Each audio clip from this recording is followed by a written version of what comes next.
What if the real measure of civic engagement isn't whether people vote on election day, but whether they remain engaged every day after the election? Hmm. Good morning and welcome to Disrupting Poverty Through Leadership that Delivers Results AM Talk Show. I'm your host, Dr. Tekemia Dorsey, and today we're continuing our conversation about voting, civic leadership, and community power, but from a different perspective. It's episode 31. In episode 29, we discuss the importance of voting, elections, and civic participation. Today, we're taking the conversation deeper because democracy is not an event, it is a practice. And the strongest communities understand that civic leadership belongs begins long before election day and continues long after the votes are counted. Today's episode is titled Beyond the Ballot Box: Building a Culture of Civic Leadership and Community Ownership, Agenda 2030 in Action. As president of the Randallstown NAACP branch 7032, I've had the privilege of helping facilitate candidate forums that connected residents directly with individuals seeking public office.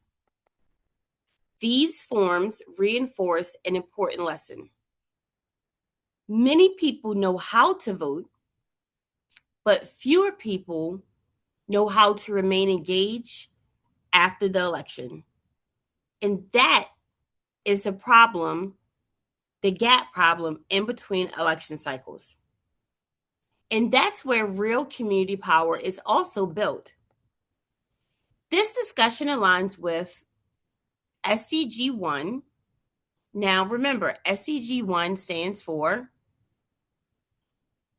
you got it, Sustainable Development Goals from Agenda 2030.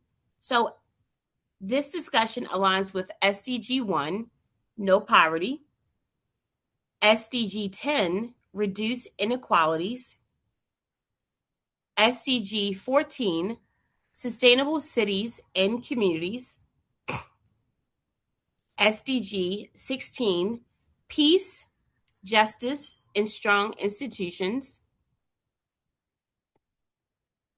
and SDG 17, partnerships for the goals. Because Agenda 2030 is not simply about government, it's about active citizenship. Let's begin by defining what civic leadership actually means. When people hear civic engagement, they often think elections, candidates, political campaigns. But civic leadership is much broader. It includes serving on advisory boards, attending public meetings, participating in important school efforts, school improvement efforts, supporting community initiatives, advocating for neighborhood needs, and volunteering in local organizations. You know, a resident that never ran for office and never worked in government, but she had concerns. She consistently attended community meetings, organized neighborhood cleanups, and helped families connect to resources. And over time, she became one of the most influential voices in her community. Why? Great question. Because leadership is not determined by title. Leadership is determined by contribution, and everyone has a contribution to their community, to their environment, and to the culture in which they live to make a difference in a positive or the not so positive manner. And civic leadership begins when people decide their community's future matters to them. But community ownership requires more than just participation. It requires responsibility. And many communities face a common challenge. People recognize problems such as blighted properties, educational inequities, workforce challenges, and even public safety concerns. But recognizing problems and owning solutions are not the same thing. A neighborhood consistently complain about community conditions. Sitting on the HOA board, I understand. Then a small group of residents decided to organize. Sitting on the HOA board, that's all we want. They regularly met, they partnered with local organizations, they worked with public officials. Gradually, conditions improved. The difference? Ownership. These small group of residents in their HOA or their neighborhood decided to not just talk about it, but to be about it. So, organizing a small group of dedicated residents was the first step. Then they met, not just a one and done or one off, they met regularly. And then they decided to reach out to their local organizations and to engage their public officials. That's ownership. Because communities change, excuse me, communities change when residents stop asking who should fix this and start asking what role can I play in improving it. It's too early for the sneezing, but excuse me. And ownership becomes even more powerful when young people are included. And that's the caveat that's off the missing, but that has to be a whole new episode. Agenda 2030 is ultimately about the future, which means youth leadership matters. Too often, young people are viewed as future leaders, but the truth is, they are leaders now. We got to stop waiting until tomorrow because tomorrow isn't promised. Young people should be encouraged to attend public meetings, participate in leadership programs, absolutely understand local government, their government, engage in community service, and learn about advocacy skills, which they should be learning as early as kindergarten. No, we're not talking about being sassy and talking back to their parents and yada yada, but absolutely learning how to speak up, learning social cues, learning what to advocate for, especially when it comes to them. You know, a high school student attended a community forum simply to observe. That experience sparked an interest in civic engagement. Years down the road, they became a community advocate helping to shape local initiatives. Exposure matters. Leadership development begins with opportunity. But sustainable civic engagement requires trust. One reason many people disengage is because they believe their voices don't matter. Trust has been damaged in many communities by unfulfilled promises, It happens. It's called life. Limited transparency. It happens. It's called life. A lack of communication. It happens. That's life. An inconsistent engagement. That happens. That's life. Leadership must rebuild trust through consistency, visibility, accountability, and follow through. And let me pause for a second. These four things, consistency, visibility, accountability, and follow through, it's not just about social engagement and rebuilding trust. These are four pillars, four um, key variables needed in life, business, relationship, community, culture, building trust. A community leader committed to regular communication with residents, which is hard to do because somewhere somebody is not going to be happy with what's being shared or how it's being shared or how it's being done or with something, right? So kudos to this community leader. And the community leader's aim was not just through the election season, right? But all year long. Triply hard to do, but a long-term impact story for success. And over time, guess what? Because this community leader decided to continue the conversation beyond the ballot, beyond the election season, participation increased, relationships improved, and community engagement grew because trust is earned through action.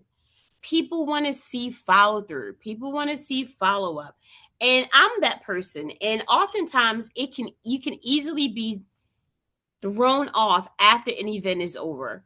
But what I find and what people that I know that I work with, for the most part, enjoy doing is having those follow up conversations after the fact and really getting to know that person beyond an intent, right? Because during election season, candidates are intentional. You're going to see them pop up, right? You're going to see them show up. You're going to be like, where these people come from?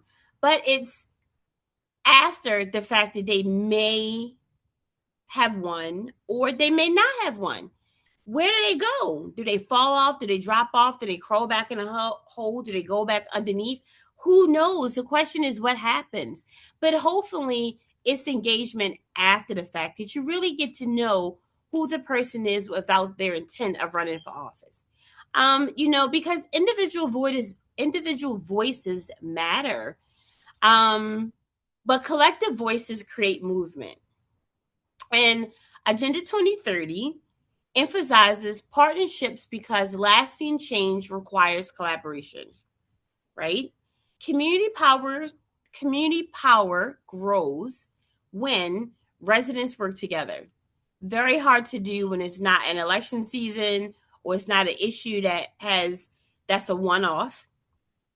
Organization align efforts. That's just hard in itself, but doable because it happens.